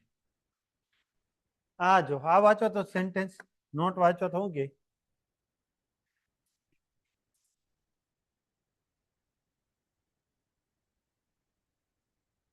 મેં કીધું તું એક્ઝામમાં હું પૂછાનું ખબર, modulus of elasticity of MS divided by modulus of elasticity HYSD નો રેશિયો કેટલો થાય, કેટલો આવે નીચે અહીંયા હું કરી દઉં, કાસ્ટ આવીને જતો ને તો હું આવે 2 આવે 1/2. હા આ ઇક્વેશન પૂછાઈ ગયું, તમારી રીતે જોઈ લો. કોની વધારે હતી, માઇલ્ડ સ્ટીલ ની વધારે હતી હે, તો આન્સર શું આવશે, તમને ખબર હશે 2 આવે કે 1/, બરાબર, તમને ઈ યાદ હશે પણ ત્યારે ભૂલાઈ જાય કોનો બરાબર કયું. સાચી વાત નહીં, આ મારું ખુદનું દર, બરાબર. તો હું એમ યાદ રાખતો કાસ્ટ આયર્ન ની ઓછી હોય કોના કરતા, માઇલ્ડ સ્ટીલ કરતા. બસ કેટલી ઓછી હોય ને તો ખબર પડી જ જાય, આપણામાંથી નહીં તો બીજાનામાંથી જોઈ નહીં, જોવાનો સમય નહીં હોય, આપણે જ યાદ રાખવું પડશે, બરાબર. તો આ યાદ રાખજો. ક્લિયર. બીજું ડક્ટિલિટી અને બ્રિટલનેસ. તમે કેડબરી ખાધી, આપી કોઈ નહીં આપી, વાંધો ખાધી જ ખરા ને. ઠંડી હોય તો અવાજ આવે ને મજા આવે, અને માનો કે ઉનાળામાં લઈ ગયા છો, બરાબર, તો શું થાય, એટલે શું થઈએ, મારું કહેવાનું એમ હતું કે પહેલા કેવું હતું, બ્રિટલ, ટેમ્પરેચર વધ્યું તો લિક્વિડ ફોર્મ જેવું થઈ ગયું ને, એટલે ડિફોર્મેશન થાય ને. તો બ્રિટલનેસ છે કે ડક્ટિલિટી મટીરિયલની એબ્સોલ્યુટ પ્રોપર્ટી નથી. કોઈ એમ કે કોન્ક્રીટ કેવું છે, બ્રિટલ મટીરિયલ, તો નથી. કોઈ એમ કે માઇલ્ડ કેવું હે, ડક્ટાઇલ મટીરિયલ, તો નથી. એ તો નોર્મલ ટેમ્પરેચર ઉપર એવું, ટેમ્પરેચરમાં તમે ચેન્જીસ આવો તો બ્રિટલ ડક્ટાઇલ બની શકે, ડક્ટાઇલ બ્રિટલ બની. કોઈ પણ વસ્તુ છે એને તમારે તોડવી હતી તો શું કરો, અથવા તો ચોકલેટ જ છે એને આમ કટ કરતી તોડી શું કરો તમે, ઠંડુ કરો ને, ટેમ્પરેચર રિડ્યુસ કરો તો ડક્ટાઇલ મટીરિયલ શું બની જાય, બ્રિટલ. અને ટેમ્પરેચર વધારો તો બ્રિટલ હોય શું બની જાય, ડક્ટાઇલ. એટલે બ્રિટલનેસ કે ડક્ટિલિટી એબ્સોલ્યુટ પ્રોપર્ટી નથી. સમજી ગયા કે ન સમજાય, બસ. ટેમ્પરેચર વધે તો શું થાય, બ્રિટલ હોય એ કેવું બની જાય, ટેમ્પરેચર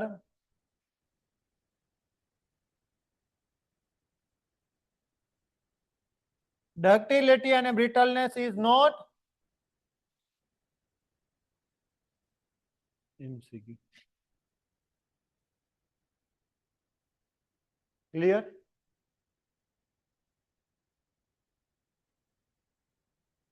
એના પછી કાંઈ નથી, ટેન્સર લોડ આપો ને મેટલ ને તો એ એને કોના તરીકે ઓળખવામાં આવે છે, ટેનાસિટી તરીકે ઓળખવામાં. ખાલી MCQ એક જગ્યાએ આરપી રેથેલ એની બુકમાં આપેલો એટલા માટે મૂક્યું.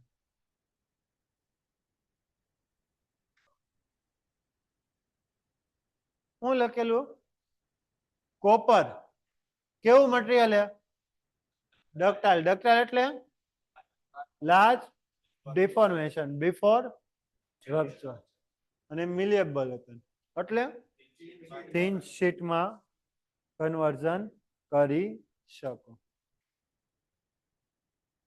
હા કે ના. પણ લીડ હે ને, લીડ, લીડ એટલે ખબર, પેન્સિલ ની અંદર આવે ને લીડ, એ લીડ હે ને કેવું છે, મિલિએબલ. ડક્ટાઇલ નથી. આ MCQ પૂછાય.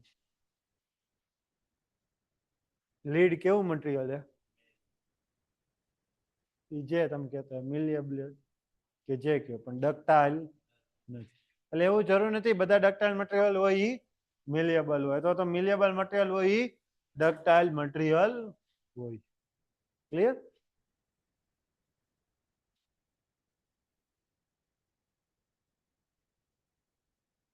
જોઈ લઈએ હું કાલે હજી તો અડધી કલાક થઈ શરૂ કરીએ. કલાક. ચાલો આને થોડુંક જોઈએ તો ખરા, ચર્ચા તો કરીએ. ત્યાં પેલું બીજું પેજ પૂરું થઈ જાય. આ તો તમે ભણી ગયા સ્ટ્રેસ અને સ્ટ્રેન. શું હોય? શું કે સાગર?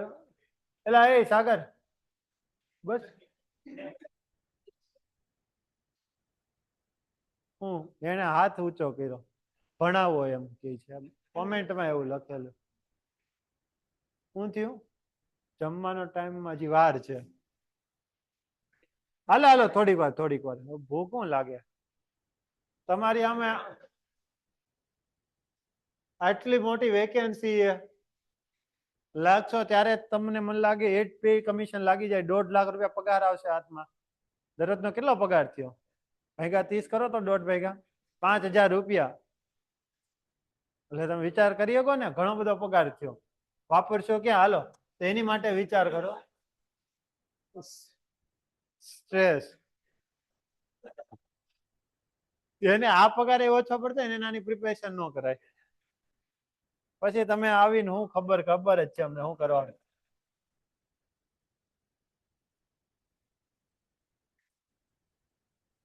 અહીંયા આવ્યો સ્ટ્રેસ. શું હોય સ્ટ્રેસ? Resistance again deformation. શું યુનિટ હોય? હા ભાઈ તમે યુનિટ કન્વર્ઝન તો બધા આવડે ને. હવે આપણે મેઇન ઉપર મુદ્દા ઉપર જઈએ. અહીંયાથી હવે મેઇન વસ્તુ શરૂ થાય. બરાબર? અહીંયાથી બધી વસ્તુ તમારી કામ. સ્ટ્રેસ. સ્ટ્રેસ મેઇનલી બે રીતના હોય. એટલે કે તમે લોડ એપ્લાય કઈ રીતના કરો છો એના આધારે બે રીતના સ્ટ્રેસ જનરેટ થાય. અલગ રીતના લોડ એપ્લાય કરો તો અલગ રીતના સ્ટ્રેસ જનરેટ થાય. બરોબર ને? હમણાં આપણે જોશું. તો મેઇનલી એક કેવો હોય? નોર્મલ સ્ટ્રેસ હોય અને બીજો કેવો હોય? Shear stress. શિયર સ્ટ્રેસ નું બીજું શું નામ છે? Tangential stress. નોર્મલ એટલે તમને ખબર પડી ગઈ છે કે આ ટાઈપનો સ્ટ્રેસ ક્યારે જનરેટ થાય? જ્યારે ફોર્સ તમે એપ્લાય કરો એ સપાટીને કેવું હોય? પરપેન્ડિક્યુલર. બરાબર? કે જ્યારે તમે ફોર્સ એપ્લાય કરો છો એ સરફેસને કેવું હોય? પરપેન્ડિક્યુલર. તો આ જો સરફેસને કેવું છે? પરપેન્ડિક્યુલર છે. તો આના કારણે કેવો સ્ટ્રેસ જનરેટ થાય? Normal stress. આ જુઓ તો સરફેસને કેવું છે? પરપેન્ડિક્યુલર. તો આના કારણે કેવો જનરેટ થાય? નોર્મલ સ્ટ્રેસ જનરેટ થાય. આ વસ્તુ જોવો તો આ તમારો સરફેસને કેવો છે? પરપેન્ડિક્યુલર. તો આના કારણે શું જનરેટ થાય? નોર્મલ સ્ટ્રેસ જનરેટ થાય. ક્લિયર ને? હા કે ના? પરંતુ જ્યારે હું લોડ એપ્લાય કરું છું સરફેસને કેવો કરું છું? સમાંતર પેરેલલ લોડ એપ્લાય કરું છું. બરાબર ને? તો એના કારણે જે સ્ટ્રેસ જનરેટ થાય એ સ્ટ્રેસને શું કહેવાય? Shear stress. આવી રીતના લાગતો હોય તો આવી રીતના લાગતો હોય તો આવી રીતના લાગતો હોય તો શિયર. ક્લિયર ને? એટલા માટે એનું બીજું નામ શું આપેલું? કેમ? કારણ કે કટ કરતો જાય ને એટલે સરફેસ ને કેવું હોય? ટેન્જેન્શિયલી એપ્લાય થયું. ક્લિયર ને? હા કે ના? હવે નોર્મલ સ્ટ્રેસ ની અંદર વાત કરીએ તો નોર્મલ સ્ટ્રેસ સરફેસ ને લંબ. હા બરાબર. એમાં પાછા બે આવે. એક આવે શું આવે? Direct stress. એને શું કહેવાય છે? બીજું નામ એક્સિયલ સ્ટ્રેસ. અને બીજું કયું આવે? Bending stress. તો ડાયરેક્ટ સ્ટ્રેસ અથવા તો એક્સિયલ સ્ટ્રેસ કોને કહેવાય? કે જે તમારી એક્સિસ હોય એને કેવા લાગતા હોય? પેરલ અથવા તો એક્સિસ ઉપર જ લાગતા હોય, બરોબર, એને શું કહેવાય? ડાયરેક્ટ સ્ટ્રેસ અથવા તો એક્સિયલ.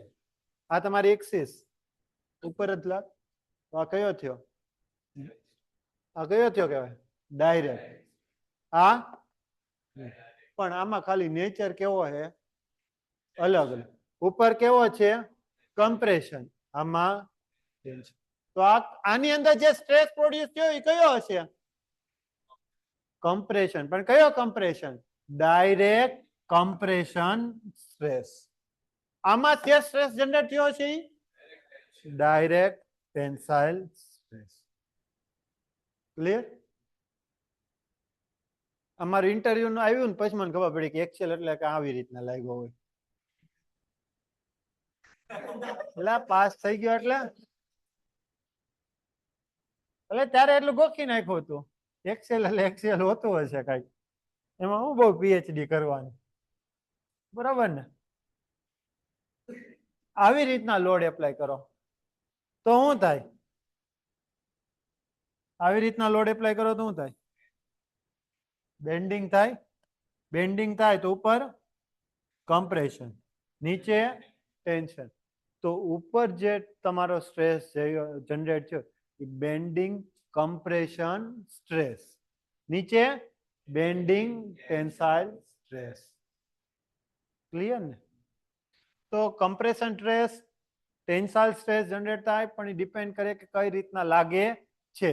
એક્સિયલમાં કમ્પ્રેશન સ્ટ્રેસ આવે, ટેન્સાઇલ સ્ટ્રેસ આવે, અને બેન્ડિંગમાં પણ આવે. બેન્ડિંગમાં ઉપરથી લાગે તો ઉપર કેવું આવશે? કમ્પ્રેશન સ્ટ્રેસ આવશે, નીચે ટેન્સાઇલ સ્ટ્રેસ. ધારો કે નીચેથી તમારો લોડ લાગ્યો તો આવી રીતના બેન્ડિંગ થયું હોય કે ન થયું હોય? હા કે ના? તો આ નીચે કમ્પ્રેશન, ઉપર ટેન્શન. સમજણ પડે કે નથી પડતી? તો વાંધો નહીં. નકર તમે કહો આ કયો હે? હવે ખબર પડી જવી જોઈએ. ડાયરેક્ટ કહું કે એક્સિયલ કહું? એક્સિયલ કહું એટલે તમને તરત જ મગજમાં સર્કિટ ઓન થઈ જવી જોઈએ, બરાબર? એક્સિયલ વર્ડ આવે એટલે એક્સિસ ઉપર.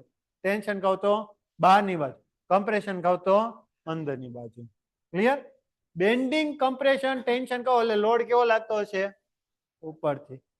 તો કમ્પ્રેશન ટેન્શન. આ જો કેન્ટિલીવર છે, ઉપર ટેન્શન હોય, નીચે કેવું હોય? કમ્પ્રેશન. ક્લિયર?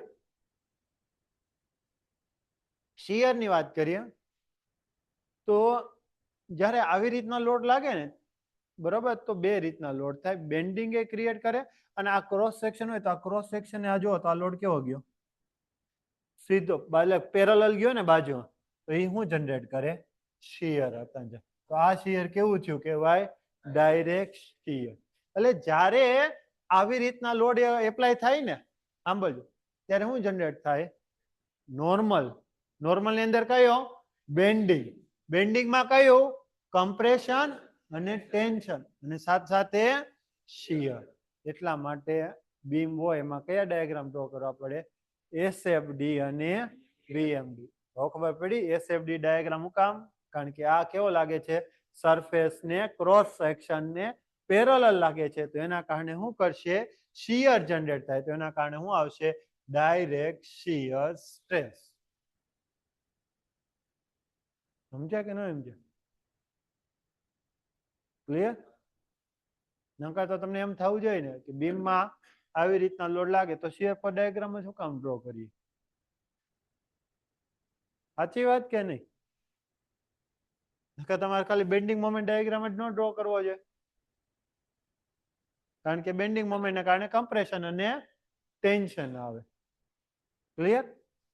જો ફરીથી એકવાર કહી દઉં છું ગોયલભાઈ, કે આવી રીતના જ્યારે લોડ લાગે ને ત્યારે શું થાય? આવી રીતના બેન્ડ થાય. બેન્ડ થાય એટલે ઉપર કમ્પ્રેશન અને ટેન્શન. એટલે આ લોડ તો લાગે, પરંતુ આ તમે બીમ જોવો તો બીમની આવી રીતના કઈક વિથ અને ડેપ્થ થતો હશે કે નહીં હોય? તો ઈ સેક્શન અહીંયા હશે, એને કેવો લાગે? પેરેલલ લાગે. તો ઈ તમારું અહીંયા શું જનરેટ કરે? શિયર સ્ટ્રેસ જનરેટ કરે. બરાબર ને? હમણાં આપણે જોશું કઈ રીતના આખું શિયર, પણ તમને ખાલી સમજાવો તો કે ડાયરેક્ટ. બીજું કઈ રીતના શિયર ડાયરેક્ટ જનરેટ થાય? તો ડાયરેક્ટલી જે ફોર્સ લાગતો હોય એ સરફેસ થી કેવો લાગે? પેરેલલ લાગે. તો એના કારણે કેવું જનરેટ થાય? Direct shear. આમાં જો તો ફોર્સ છે સરફેસ ને પેરેલલ જ થયો ને, એટલા માટે ડાયરેક્ટ. બીજું શિયર એને હજી આના કારણે તને જનરેટ થાય ટોર્શન. કપડા હું કહેવાય ને નીચે આવીએ ને, નીચે આવ્યો એટલે શું કરો, પકડીને વાળો ને તો એ શું કરે, ટોર્શનલ શિયર સ્ટ્રેસ. કોક દી મરી જાઓ અમારા હાથમાં.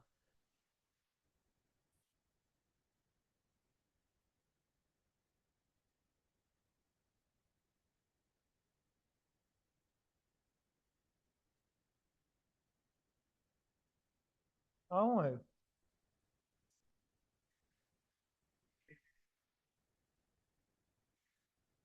એટલે આમાં હું સર્ચ કરી તો આવશે ને.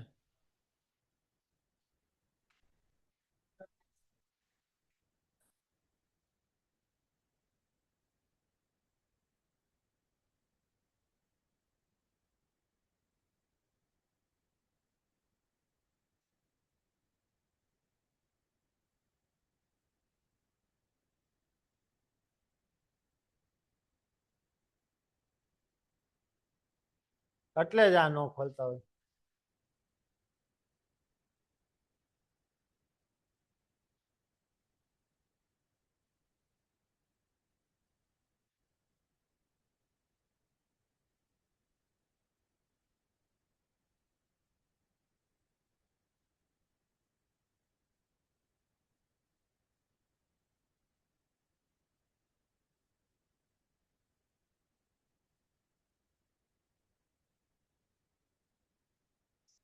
પેલા આ વિડિયો જો, આ ફોર્સ છે કયો હશે, નોર્મલ એક્સિયલ, બરોબર ને. એના કારણે સ્ટ્રેસ કઈ રીતના જનરેટ થાય ને એ તમને બતાવ્યું હોય. જો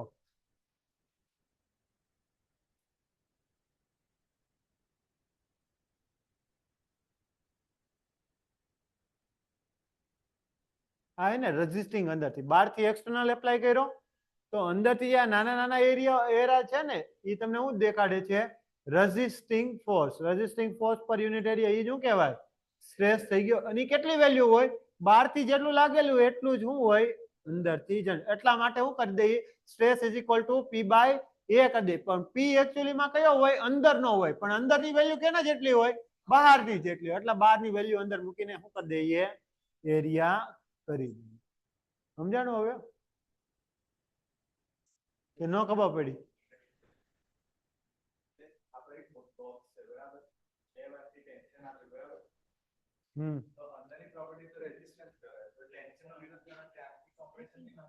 ના જો અત્યારે તો અહીંયાથી વિચારજો, અહીંયાથી આ એક બાજુ ફોર્સ લાગ્યો તો સામેની બાજુ શું કરશે, તો એનથી ઓપોઝિટ ડાયરેક્શનમાં લાગશે.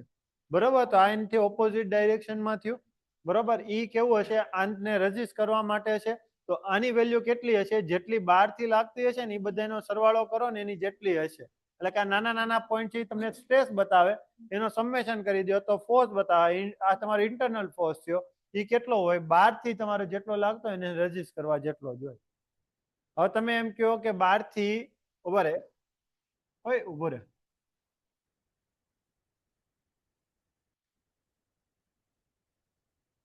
હવે બહારથી તો હું આવી રીતના લોડ જનરેટ કરું, બરોબર ને. તો અંદર મારો રેઝિસ્ટિંગ ફોર્સ છે એ કઈ ડાયરેક્શનમાં હશે, આ ડાયરેક્શનમાં હશે કે નહીં. તો આ એલિમેન્ટ્સને પકડ તો આ રીતના લોડ લાગતો હોય તો આ કયો નેચર છે, સમજાણું?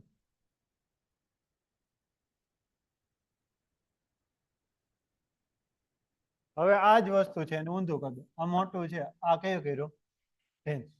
બરાબર, અહીંયા હું ક્રોસ સેક્શન કટ કરું તો અહીંયા કઈ રીતના ને રેઝિસ્ટ કરવા માટે છે, આવી રીતના હશે. તો આ બોક્સને હું ઝૂમ કરીને અહીંયા ખાલી લઉં તો આ એક મોટું અહીંયા કયું થયું, ક્લિયર ને. પણ મારે તમને ખાલી સમજાવવું હતું કે કઈ રીતના તમારું આ સમજવા માટે છો. કોઈ એક જગ્યાએ એક્ઝામમાં નહીં પૂછે કે આપણે જે સ્ટ્રેસ ભણીએ છીએ ને, સ્ટ્રેસ એકચ્યુઅલીમાં sigma is equal to P by A કરીએ, પણ આ પી કેવો આવવો જોઈએ, ઇન્ટરનલ આવવો જોઈએ. પણ ઇન્ટરનલ આપણે કેટલો લઈ લઈએ છીએ, જેટલો એક્સટર્નલ હોય એટલો. ક્લિયર? બસ એટલું જ જોઈએ આનું. હું આને હાથ હું ઊંચો કર્યો. હવે તું હાથથી ઊંચો કરતો નકર એક જ હાથ વચ્ચે મસ્તી કરવું. શું થયું?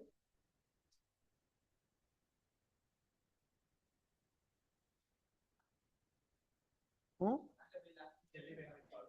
બેસ તો ઈ છે કાલાવજ. ઓય વિડિયો ની આમાં અલગ અલગ ટાઈપ ને આપેલા છે કે કઈ રીતના ઇફેક્ટ આવે. કમ્પ્રેશન ની ઇફેક્ટ જો હા ટેન્શન તો અંદર જે સ્ટ્રેસ જનરેટ થયો છે કયો છે ડાયરેક્ટ એક્શિયલ કમ્પ્રેશન આમાં એક્શિયલ ટેન્શન બરોબર. આ જો બેન્ડિંગ ની ઇફેક્ટ આવી રીતના બેન્ડ થયું આ બાજુ કમ્પ્રેશન આ બાજુ ટેન્શન. આ ટ્વિસ્ટિંગ ની ઇફેક્ટ ટ્વિસ્ટિંગ ને કારણે તમારું શું થાય શિયર સ્ટ્રેસ. અને આ બકલિંગ આ કઈ આપણે જોવાની જરૂર નથી.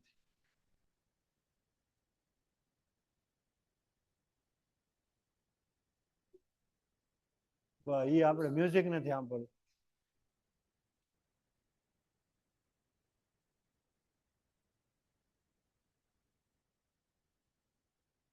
આજે ચાકુથી કાપીએ ને તો કયો ફોર્સ એપ્લાય કરો?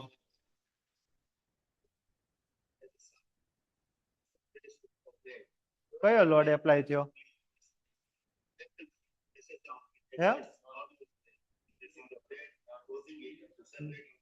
શિયર આવે એ ભલે ફેકામ ફેક કરતો પણ સરફેસ ને જયારે તમારી પેરેલલ જાય એ તમારે કેવું હોય છે. આ ચાકુ લઈને આમ માર્યું હોય ને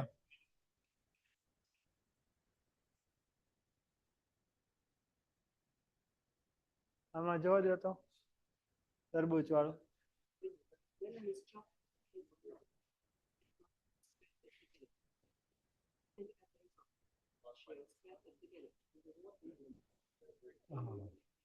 હવે કોક દી તરબૂચ ખાઓ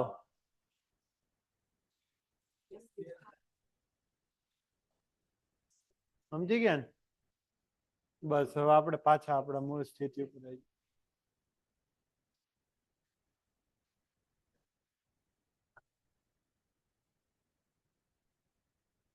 ક્લિયર?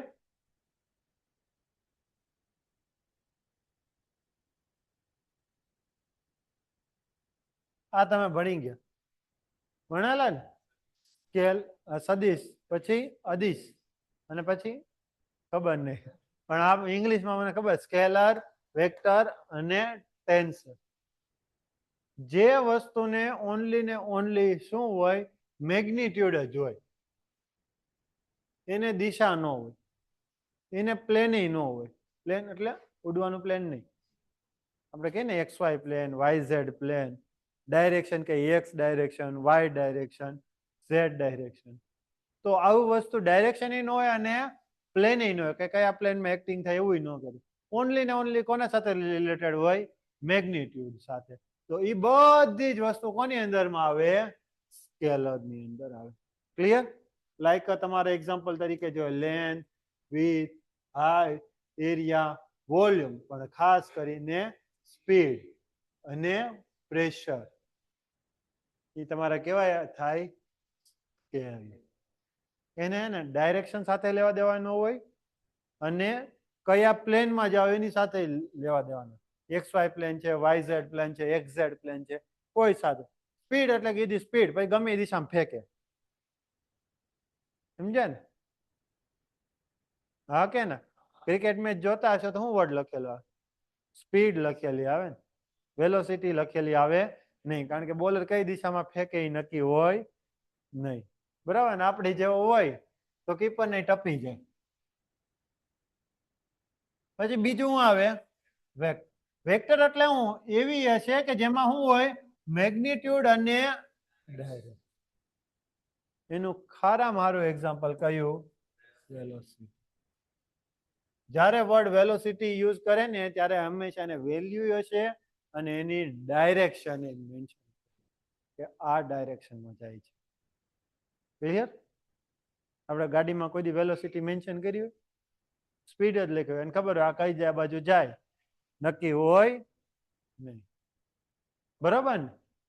જ્યારે કોઈ વસ્તુ આપણે પરમાણુ એટલે કે મિસાઇલ હોય, બરોબર, તો એ બધામાં અથવા તો પ્રોજેક્શન માટે સેટેલાઇટ તો ત્યાં વેલોસિટી જોઈએ, કારણ કે ત્યાં આપણે હું વિથ ડાયરેક્શન સાથે જોતા હોય. બરોબર, તો ક્યારે વર્ડ વેલોસિટી યુઝ કરવો અને ક્યારે સ્પીડ. બરોબર, આ ખાસ. બાકી એના એક્ઝામ્પલમાં મોમેન્ટ એ આવે, એનર્જી, એંગ્યુલર પાવર ની બધું તો આવે જ છે. એની પછી કયું આવે? ટેન્સર. ટેન્સરમાં શું આવે? મેગ્નિટ્યુડ, ડાયરેક્શન, પ્લેન, ત્રણેય વસ્તુ. એનું ખાસ કરીને એક્ઝામ્પલ સ્ટ્રેસ અને સ્ટ્રેન. સ્ટ્રેસ છે એની ડાયરેક્શન એ હોય, કમ્પ્રેશન, ટેન્શન, વેલ્યુ તો હોવાની જ છે, મેગ્નિટ્યુડ, અને કયા પ્લેન ઉપર લાગે છે એ હતન હોય, XY plane, YZ plane, XZ plane. એવી રીતના સ્ટ્રેનમાં પણ કઈ ડાયરેક્શનમાં અને કયા પ્લેનમાં. ક્લિયર ને? તો સ્કેલર, વેક્ટર, ટેન્સર ખાલી જનરલાઇઝ હતું. ક્લિયર? હવે નેક્સ્ટ પોઈન્ટ ઉપર જઈ.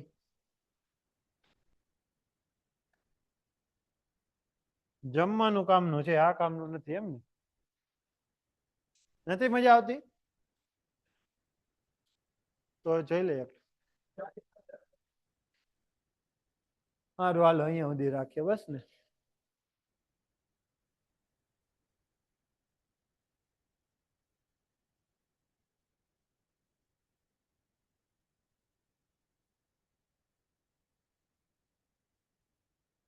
લેક્ચરની પીડીએફ ગ્રુપમાં મૂકી દયા છે, બરોબર ને?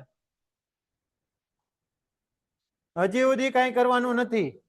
MCQ બીજું ચેપ્ટર પૂરું થાય પછી MCQ કરવાના છે સ્ટાર્ટ. ઓકે, જે લોકોને એની સિવાય આગળનો સબ્જેક્ટ ચાલી ગયો એ સબ્જેક્ટ વાંચવા મળજો, રિવિઝન કરીને કમ્પ્લીટ કરી દો. એક્સ્ટ્રા ટાઈમ વધતો હોય તો મને કહેજો, હું તમને બીજું કંઈક આપે કામ. તારે તો વધશે નહીં, બરોબર ને?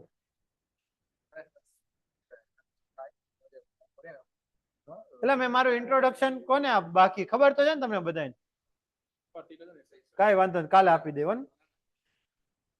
અને કાલે યાદ કર્યા. 2 મિનિટ સર, ટેક કરાય કે નોન ટેકનિકલ કરાય? બે કરવાનું ભાઈ. ટેક ઉપર ફોકસ વધારે રાખવાનો સચિન, નોન ટેક ઉપર ફોકસ ઓછો રાખવાનો. તમારા મેં તમને કાલે જ લેક્ચરમાં પ્રમ દિવસે સમજાવ્યું હતું ને કે તમારો સ્ટ્રોંગ પેરામીટર કયો છે એ પ્રમાણે ટાઈમને ડિસ્ટ્રીબ્યુટ કરો. ઓકે,